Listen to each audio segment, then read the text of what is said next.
No começo da semana, Fernando Haddad anunciou a indicação de Gabriel Galípolo, que hoje é secretário executivo da Fazenda, para ocupar a diretoria de política monetária do Banco Central. E o mercado recebeu essa notícia com muita preocupação, porque Galípolo também é cogitado para substituir Roberto Campos Neto como presidente do Banco Central quando acabar o seu mandato em 31 de dezembro de 2024. E sim, Galípolo tem um viés mais heterodoxo, é simpatizante de ideias como teoria monetária moderna, portanto, é sim um mau sinal para a nossa economia e para a nossa moeda. E se ele vier a ser o presidente do Banco Central, significa que ele estará no topo da cadeira do guardião da moeda, responsável pela gestão do nosso dinheiro. Então é fundamental entendermos como pensa Gabriel Galípolo. E é o que faremos nesse vídeo, então fiquem até o final, porque eu quero usar vários cortes de entrevistas e em vídeos, aparições do Galípolo nos últimos anos, e até alguns artigos que ele escreveu com Lara Rezende e com o próprio Fernando Haddad, e a gente pode entender um pouco melhor a sua forma de pensamento. E eu começo colocando um trecho recente, numa entrevista que ele deu para o Luiz Nassif, sobre a política monetária da Turquia. Então vou colocar esse trecho aqui bem rapidinho e vai ser nesse bate-bola, ele fala e eu respondo aqui, então vamos lá. Lá na Turquia o Banco Central também quis assar o porco aí também, aí aumentou a taxa de juros, o Erdogan demitiu o presidente do Banco Central. Isso aí pode trazer algum efeito de demonstração no Brasil, não? A gente teve um pouco de instabilidade adicional, inclusive por esse efeito, mas o comentário do Erdogan é especialmente interessante, porque ele fala, agora subir os juros não combate, mas aumenta a inflação. Sobre a lógica de que provavelmente ao subir os juros numa economia como, por exemplo, a nossa, que já sofre com recessões e estagnações há alguns anos, e depois você tem um ano de pandemia, as empresas estão absolutamente asfixiadas. Subir os juros é o golpe de misericórdia de uma série de empresas. Bom, primeiro, vamos mostrar aqui então exatamente o que aconteceu com a própria Turquia quando o Erdogan entrou nessa aventura de reduzir os juros a fórceps, demitindo o presidente do Banco Central da Turquia, enquanto a inflação ainda estava em praticamente ali quase 20%, a taxa de juros também no mesmo patamar, ele decidiu reduzir a fórceps, a taxa de juros, para 14%, e foi nesse momento que o câmbio descolou e a inflação decolou, como a gente pode ver, que chegou até num pico de 85% ao ano em outubro de 2022. Então, na prática, a gente já pode ver que esse experimento na Turquia não funciona, que foi o exemplo dele. Mas é importante a gente assistir a outras entrevistas, e tem uma que foi na Casa do Saber, e essa eu diria que é bem emblemática, porque é onde ele pode elaborar bastante o seu pensamento, e ele fala muito bem, realmente exige uma análise mais rigorosa dos seus posicionamentos para que a gente possa criticar. E está circulando também um vídeo nas redes sociais de uma fala dele sobre a inflação, que não aconteceria, isso foi lá em 2020. Eu vou voltar a esse ponto, é um dos trechos, são 4 que eu separei aqui, não são tão longos, mas eu vou colocar um a um e aí eu vou responder. Então, vamos lá. Eu acho que cabe o público da Casa do Saber aqui, bem informado sempre, questionar o que elas andaram ouvindo durante muito tempo, né? Veja só, hoje, no dia de hoje, no mês que o déficit fiscal bateu recorde histórico também aqui no Brasil, as taxas de juros voltaram para as mínimas históricas, para o período pré-Covid, as taxas de juros no Brasil. E durante muito tempo, Mário, você escutou do seu canal de televisão, do seu jornal preferido, do seu economista preferido, que os juros no Brasil eram altos porque o Brasil tinha quebrado, porque o déficit público no Brasil era muito alto e isso que fazia o juros ser tão alto no Brasil. No momento que o déficit público bateu o recorde, no momento que a economia norte-americana derruba 32%, as taxas de juros batem as mínimas históricas, né? Aqui já tem um grande problema, em que ele está usando um episódio de exceção para torná-lo regra. E mais, usando a foto daquele momento como se no futuro nada pudesse mudar. E isso é um pouco um problema de vários economistas, de várias escolas de pensamento econômico, que tem uma visão estática da economia e não entende os efeitos no curto, médio e longo prazo de políticas econômicas. E claro, naquele cenário inicial da pandemia, de queda abrupta de demanda, de oferta também, e de incerteza quase absoluta de muita gente, é natural esperar que isso acontecesse. Junto com, isso é importante frisar, com as políticas dos bancos centrais que estavam comprando títulos dos governos. Então os governos se endividaram loucamente naquele momento para bancar um déficit recorde, mas com a ajuda dos bancos centrais que estavam monetizando essa dívida. E é claro que fica sempre a pergunta contrafactual. Se não houvesse tamanha monetização de dívida, compra de ativos, injeção de liquidez, impressão de dinheiro pelo Banco Central, será que as taxas de juros teriam caído para zero? Ou será que elas estariam num patamar um pouquinho mais elevado? Mas então é uma ação conjunta, não é uma queda natural de juros, e sim os bancos centrais, Fed, europeu, Japão e vários, e o Brasil inclusive, intervindo e comprando títulos, monetizando e financiando esse forte déficit extraordinário num momento extremamente atípico da economia. Então, usar esse momento de exceção como uma lição histórica de economia, no mínimo precipitado, como a gente viu depois do que aconteceu. Mas o outro trecho que é importante também, eu vou colocar ele aqui agora. Então vamos lá, e aí volta para mim, vamos lá.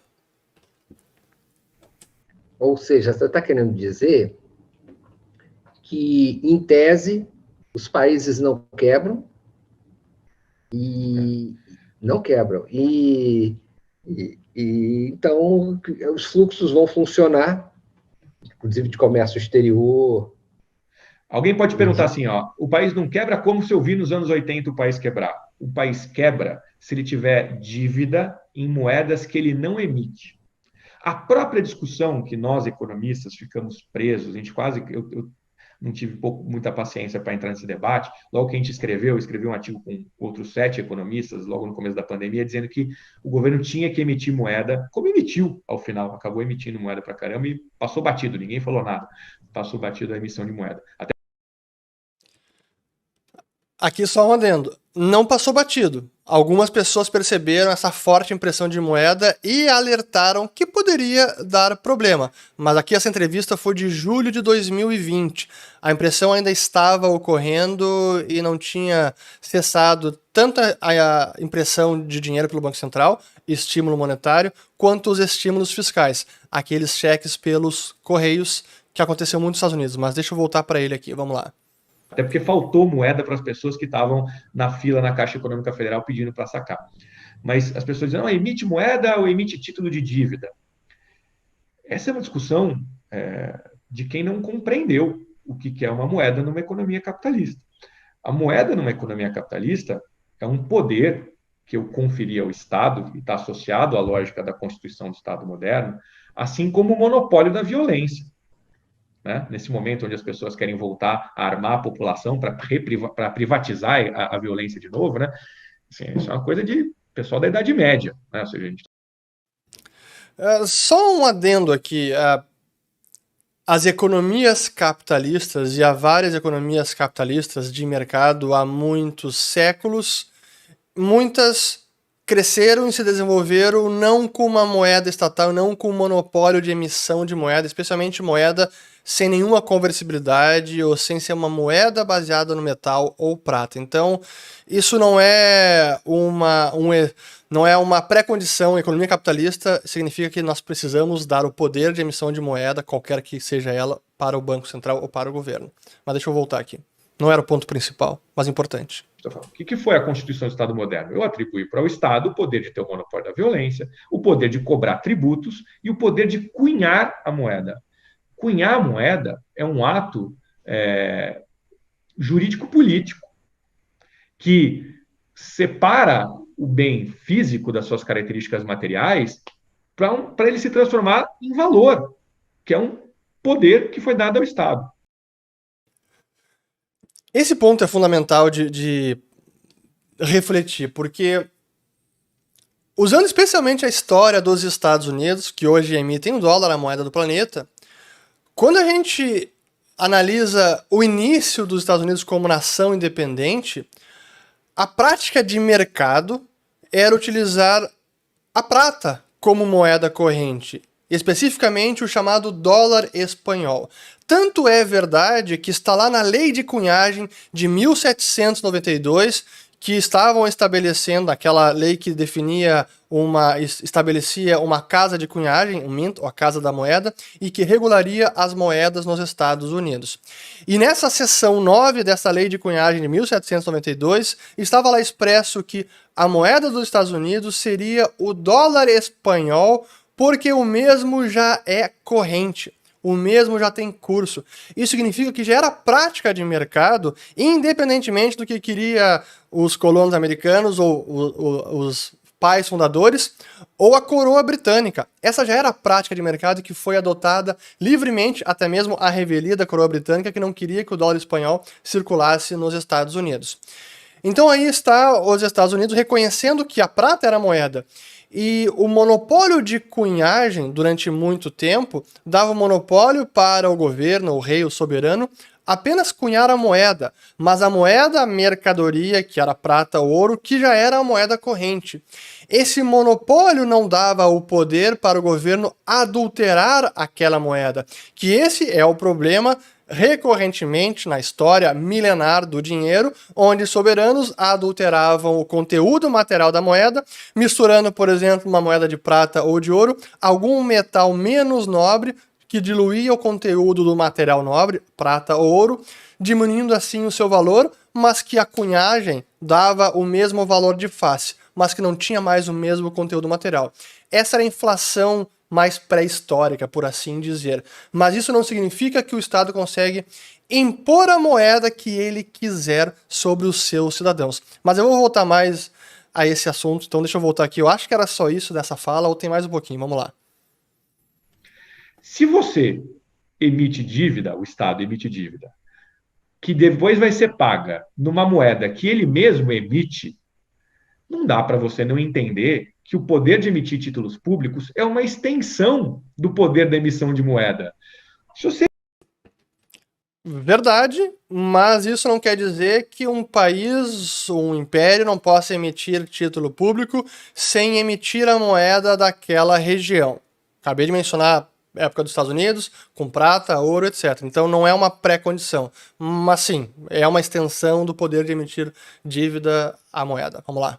emite uma dívida para você contrair, para que depois você vai ter que pagar numa moeda que você tem o poder de emitir, aquilo é uma extensão do poder de emissão de moeda.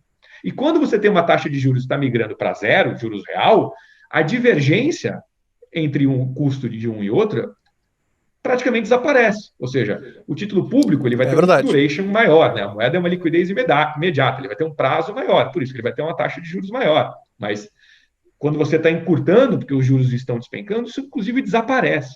Mas o Estado, por isso que ele chama de risco soberano, se ele pode emitir o meio de pagamento para liquidar aquela dívida, como é que ele não vai ter dinheiro para poder pagar aquela dívida? Esse é o ponto fundamental onde, sim, que um país não quebra se ele se endividar na moeda que ele mesmo emite. Mas ele acaba quebrando os seus cidadãos se ele emitir dívida em excesso e emitir moeda para pagar essa dívida que ele contraiu no passado. Porque ele não consegue, esse é o ponto-chave que muitos economistas não compreendem, o Estado não tem o poder de obrigar a sua moeda, forçar o cidadão a usar a sua moeda pelo valor que ele queira. Isso significa que se o Estado abusar desse poder monopolístico de emitir moeda, a moeda vai perder valor. Porque por mais que haja uma lei de curso forçado, se há um excesso de moeda, essa moeda perderá valor, inflação. Então não há um poder exclusivo de soberanos que podem impor a sua moeda a qualquer custo. Sim, impõe a sua moeda, mas ela vai perder valor se abusarem do poder de emitir moeda. Desse trecho era apenas isso, agora eu vou ir para o próximo, tem mais dois trechos importantes, então vamos lá. Só para complementar a pergunta, até porque eu não coloquei na tela aqui, complementar a resposta, eu digo que quebra o cidadão porque vai destruir o poder de compra da moeda do cidadão. Então é expropriar dinheiro, recursos do cidadão por meio da inflação. Não é mais uma quebra porque não consegue repagar aquela dívida externa, sim, é verdade, mas ainda assim a dívida interna contraída na moeda que ele emite, agora está tendo a moeda com seu poder de compra diluído porque está imprimindo para pagar a dívida passada. E quem está sendo obrigado a pagar por isso é o cidadão, que é forçado a usar essa moeda, que perde poder de compra constantemente. Então, década de 80, 90 no Brasil, alta inflação e hiperinflação não aconteceu por conta de dívida externa, aconteceu por problemas nossos de descontrole da emissão monetária. Agora sim, deixa eu voltar para o Gabriel Galípolo. Vamos lá. Que às vezes estão associados à tentativa de aplicar paradigmas das ciências naturais nas ciências sociais, ou seja, existe um lastro de ouro para você poder emitir moeda, existe uma quantidade de moeda que está relacionado com quanto tudo foi produzido no país, que você tem que estabelecer aquela... Não, está assistindo isso todos os dias. O Banco Central americano aumentou o balanço dele em 4 trilhões em meses. Aconteceu inflação? Não. Quem me acompanha mais tempo aqui no canal sabe como eu sempre ressalto a importância de analisar rigorosamente os agregados monetários, como funciona a mecânica de impressão de dinheiro pelo Banco Central, como isso resulta ou não em dinheiro circulando na economia e qual a distinção entre a impressão de dinheiro pelo Banco Central, quando ele compra ativos do mercado, como o Galípolo acabou de exemplificar, que foi o que aconteceu em 2020, foi uma impressão de dinheiro pelo Banco Central americano de 4 trilhões em questão de poucos meses. Dobrou o seu balanço, foi de 4 para 8 em questão de poucos meses lá em 2020. Mas essa injeção de liquidez pelo BC não é um dinheiro que circula automaticamente na economia. Se a gente não entende a diferença da mecânica de criação no mundo moderno, a gente não consegue entender os efeitos que podem ter uma política monetária e depois uma política fiscal. E essa foi a grande diferença em relação a 2008-2009, que eu já falei em vários vídeos, e a 2020. Porque em 2020 houve não apenas a compra de ativos pelo Banco Central, mas também houve os cheques pelos Correios, especialmente lá nos Estados Unidos. Isso significa, quando a gente compara 2008, ou vamos lá, 2009, quando começou essas compras de ativos pelo Fed, até 2015, afetou apenas a base monetária. Não afetou os demais agregados como o M1 e M2, que são depósitos à vista e papel moeda em poder do público, depósitos a prazo. E esse é o dinheiro que efetivamente está circulando e impacta os demais preços, serviços ou todos os preços da economia. Mas em 2020, as duas coisas aconteceram. Tanto a compra de ativos pelo Banco Central, como foi até 2015, o chamado quantitative easing, afrouxamento monetário, e também o estímulo fiscal pelo governo americano, dando dinheiro para as famílias. E o conjunto dessas duas políticas, aí sim resultou em dinheiro circulando na economia, que a gente pode ver o agregado monetário americano M2, que disparou 27% ao ano em fevereiro do ano passado, de 2022, num patamar que não se via nem desde a Segunda Guerra Mundial. Essa impressão de dinheiro, esse nível de crescimento M2, isso era sim combustível inflacionário. E isso já era identificável lá atrás, em 2020. Então, outro problema do Galípolo nessa análise é não entender os impactos dessa política ao longo do tempo. Porque mesmo nessa impressão de dinheiro pelo governo americano junto com o Fed, os efeitos inflacionários ou os efeitos na diluição de poder de compra do dinheiro, que são refletidos no aumento de preços, é um efeito que acontece ao longo do tempo. A inflação é um processo, não é uma chavezinha que liga, agora temos inflação. É um processo de enfraquecimento do poder de compra da moeda, que foi exatamente o que a gente viu ao longo dos últimos 2, 3 anos. Agora eu vou colocar o último trecho, que é esse que viralizou bastante aí nas redes, e aí depois eu vou colocar um artigo dele, alguns trechos do artigo, e aí eu pretendo encerrar porque não era para durar tanto, mas vamos lá, importante. Próximo. Então, está consagrado que inflação é excesso de demanda agregada para uma dada oferta. É só assim, é simples. Sim, que é uma super simplificação do processo, mas ok, vou considerar que demanda agregada acima de oferta agregada gera inflação. Ok, mas prossigamos. Vou dar um exemplo simples. Pense num leilão. Pense num leilão. O preço vai subir se existir mais gente querendo comprar do que produtos à disposição. É isso, porque você vai falar, bom, tem mais demanda do que oferta, como é que no capitalismo você organiza o acesso àquele serviço, àquele bem? Você faz fila? Você faz para o ímpar, dá uma faca para cada um e vê quem sai vivo? Não. Você sobe o preço e vê quem tem mais poder aquisitivo para comprar. Esse é um péssimo exemplo do Galípolo, porque um leilão ou as filas no supermercado em algum setor específico reflete talvez uma demanda maior por algum bem da economia ou em algum setor da economia. E se as pessoas estão direcionando mais recursos para comprar este bem ou neste setor, aumentará os preços deste setor em detrimento de outros. O dinheiro gasto nesse setor deixará de ser gasto noutro setor. E aí os preços se equilibram. Então há uma redução de preço no setor e aquele que está sendo mais demandado vai ver os seus preços aumentarem. O problema da inflação, que é a perda de poder de compra do dinheiro, é que todos os preços, ou o nível de preços, aumenta. Não é apenas um setor que vê uma demanda maior, são todos os setores que passam a experimentar um aumento de preços. Ou, de outra forma, passam a experimentar a perda de poder de compra da moeda. Então, é diferente esse exemplo, essa analogia foi inadequada para provar o ponto dele. Mas vamos seguir que agora sim a parte mais famosa dessa entrevista. Sigamos. É assim que funciona. Então, inflação é excesso de poder aquisitivo, de demanda, perante uma oferta dada.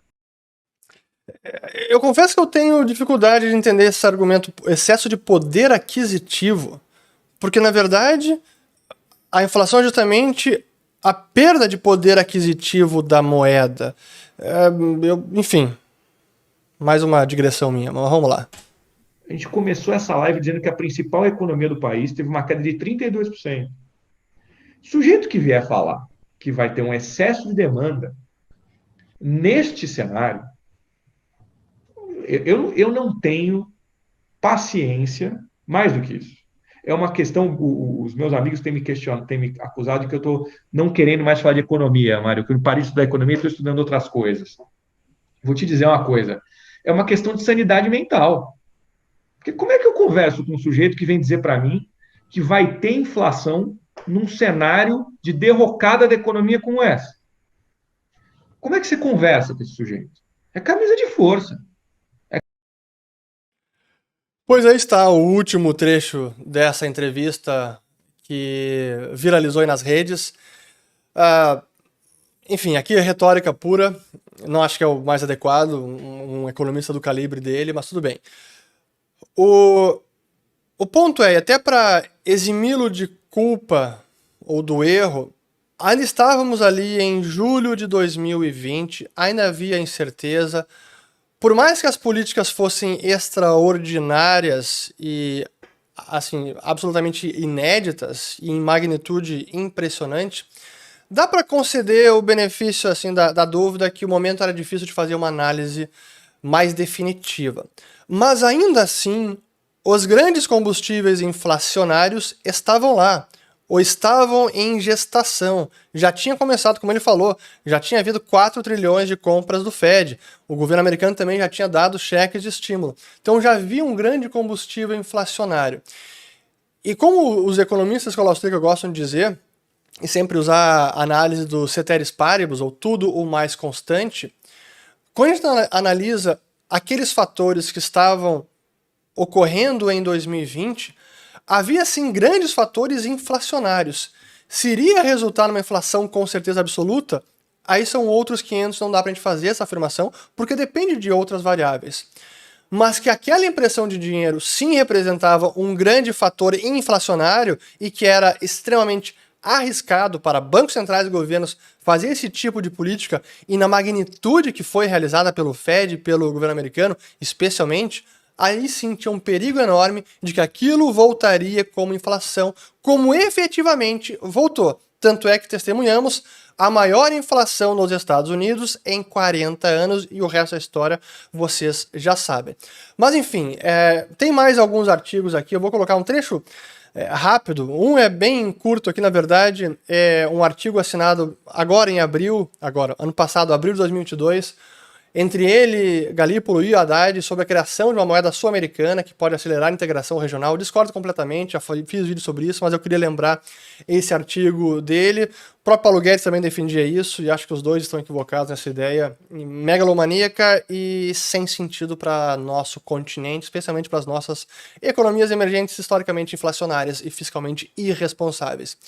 Mas eu quero voltar agora para o último ponto, então, vamos lá, colocar aqui, que eu até fiz um slide sobre isso, que é, primeiro, é uma sacanagem com ele, sem dúvida, mas aqui é o gráfico da inflação brasileira, a americana não seria muito diferente. No momento que ele falou que deveria, não dava nem para falar com alguém que dissesse que haveria inflação, que tinha que colocar em camisa de força, foi realmente ali perto da mínima da inflação, onde lá para cá vimos a inflação explodir tanto no Brasil, mais de 12%, foi a máxima no ano passado, e Estados Unidos chegou também em 9,1%. Então temos aí, e com o Reino Unido e demais economias desenvolvidas, com um surto inflacionário que ainda não foi debelado.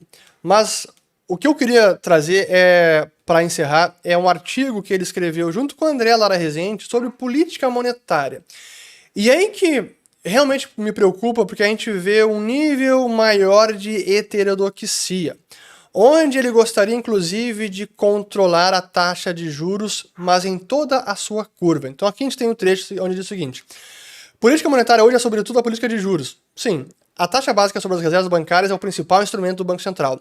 O BC deveria referenciar toda a estrutura a termo da taxa de juros, ou seja, as taxas para os diferentes prazos da dívida pública, como passou a fazer recentemente o Banco do Japão. Ao fazê-lo, o mercado deixará de ditar as taxas para os prazos mais longos e passará alternativamente a determinar o prazo médio da dívida. Os agentes de mercado, os investidores, já definem sim o prazo médio da dívida ao repudiar, ao se recusar a financiar o governo brasileiro por taxas maiores, por exemplo, das pré-fixadas. Se olhar o nosso perfil de dívida, isso já é gritante, onde nem mercado local, nem mercado estrangeiro tem a confiança de comprar a dívida do governo brasileiro, uma de pré-fixada, por prazos mais alongados, porque não tem essa expectativa de que haverá um controle fiscal, um controle da inflação. Então, travar um financiamento com taxa fixa por um país com histórico e com as recentes turbulências do Brasil por 5, 10 anos, quase ninguém faz isso. Por isso que o prazo médio de taxas pré-fixadas no Brasil, dívida pública, é menos de 2 anos. Só financiam longo prazo NTN-B, que aí tem a variação da inflação, ou então pós-fixado, a Tesouro Selic, que aí é o prazo um pouquinho maior. Mas ainda assim o mercado também dita isso. Se nós fôssemos por essa via de tentar agora também manipular toda a curva de juros, isso teria um efeito assim, devastador para o mercado de capitais, acabaria desarranjando por completo as variáveis macroeconômicas e possivelmente o câmbio dispararia, já que o mercado não consegue mais ou não pode mais precificar o risco na curva porque está lá o Banco Central atuando. Isso vale também lá para fora. A diferença é que Estados Unidos e Banco do Japão têm uma demanda muito maior pela sua dívida e as moedas são moedas de reserva, especialmente o dólar, e as moedas também são conversíveis, no sentido de que há livre movimentação cambial, coisa que ainda não há no Brasil. Então um experimento como esse no Brasil, além de ser heterodoxo, seria extremamente perigoso e poderia comprometer a nossa economia, a taxa de câmbio, enfim, desarranjar por completo as variáveis econômicas.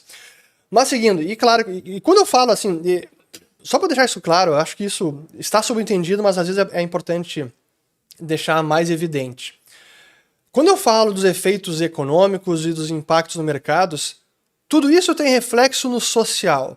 Eu não estou ignorando o social, pelo contrário, é por conta do social que eu estou trazendo essa e várias outras análises, porque essas políticas econômicas e políticas públicas que são nocivas para a nossa economia têm efeitos devastadores no social, na sociedade, especialmente nas classes de menor renda. É por isso que não podemos entrar em aventuras como essas que estão aqui defendidas pelo Galípolo. Então, só para continuar aqui, a proposta desse artigo, então, o controle da estrutura a termo das taxas de dívida deveria ser complementado com o controle macroeconômico e setorial do crédito. Mas isso, além de controlar a curva, também é controlar crédito. Assim, é uma é uma obsessão com controlar tudo, e é aquela necessidade economista de ser engenheiro social e de achar que tem as manivelas da economia e da sociedade e que pode decidir exatamente como cada um vai atuar. Então quer controlar a taxa básica de juros, quer controlar a câmbio, quer controlar a taxa a termo de juros e quer controlar também crédito. Coisa que já foi tentada, inclusive, recentemente, especialmente com a Dilma, quando tentou com os bancos públicos, BNDES, Banco do Brasil, Caixa Econômica Federal, BNB, BRB, estimular o crédito, inclusive com alguns programas do tipo PSI, o Programa de Sustentação do Investimento, com taxas nominais de 2,5%, isso lá em 2014, quando a inflação já estava quase nos 2 dígitos, ou seja, taxa real negativa. Então não dá certo fazer esse tipo de controle do crédito macroprudencial, setorial, mas aqui está a tese defendida. Último slide aqui, que é a conclusão. As propostas aqui expostas não são evidentemente exaustivas, mas apenas diretrizes para a superação da armadilha imposta pelo neoliberalismo fiscalista nas últimas décadas, sem recair na tentação do desenvolvimentismo protecionista anacrônico do século XX. Ok, concordo. São elementos para uma estratégia de desenvolvimento sustentável e socialmente inclusive, bem como para a agenda internacional do país frente à realidade do século XXI. Bom, se é neoliberalismo fiscalista ou se não é desenvolvimentismo protecionista, honestamente está indo muito mais na via de desenvolvimentismo heterodoxo do que algum controle fiscal. E aí, para a gente já encaminhar para o encerramento, porque está mais longo do que eu gostaria, por que a indicação dele é algo arriscado e causa preocupação em todos os agentes de mercado, investidores, etc.? Porque isso demonstra que realmente Lula quer indicar gente mais alinhada com o seu viés, com a sua visão de mundo e consiga, inclusive, baixar juros a fórceps. E o Lula vai conseguir, durante o seu mandato de 4 anos, indicar 8 das 9 diretorias do Banco Central, sendo que uma delas é a própria cadeira de presidente do BC, que pode ser agora o seu senhor Gabriel Galípolo. Aí que está o perigo. Em D0, o Galípolo entrando, ele precisa ser ainda sabatinado pelo Senado, mas acho que deve passar, mas ele entrando, ele não vai conseguir ditar a política monetária, ele vai ser um dentre outros 9 e talvez ele seja uma voz dissidente, vai ser interessante ver a sua primeira reunião do Copom, mas ele não vai conseguir fazer alguma mudança. Mas à medida que o Lula vai indicando os demais membros da diretoria do Banco Central, ele vai conseguir formar uma diretoria quase 100% com gente alinhada com ele. E aí estará o perigo, não é em D0, mas sim para onde está caminhando a direção que sinaliza essas indicações, sobretudo agora a do Gabriel Galípolo. Então, sim, é um sinal ruim, o câmbio não vai disparar da noite para o dia agora, por mais que tenha subido até no dia que saiu a nomeação na imprensa, e as taxas de juros também deram uma subida, mas não foi nada muito agressivo. Mas o sinal realmente é péssimo. E muitos até disseram nesses últimos dias que a indicação do Galípolo mostra que o governo e que Galípolo vai ser mais leniente com a inflação. Para mim é pior do que isso. Não é uma leniência com a inflação, porque em nenhum momento eu ouvi nenhum artigo dele, eu ouvi ele defender que uma inflação mais elevada é bom para o país. O problema não é esse. O problema é defender ideias heterodoxas e com convicção, porque elas vão levar ao resultado desastroso e que aí sim gerará inflação. Não é que a leniência com a inflação, mas sim acreditar em políticas que acabarão gerando inflação, perda de poder de compra da moeda, disparada de câmbio e realmente um cenário péssimo para a economia e para a sociedade. Então, sim, o social seria e será muito impactado se a gente entrar em aventuras do tipo Turquia, do tipo Argentina, com a moeda, com a nossa economia. Espero ter gostado desse vídeo, vou colocar aqui 2 recentes sobre o problema do arcabouço fiscal, que também é obra do seu Galípolo, e outro sobre a Turquia e o que aconteceu por lá quando tentaram baixar a fórceps a taxa básica de juros. Compartilhe o vídeo, se inscreva no canal, ative o sininho e volto no próximo. Obrigado.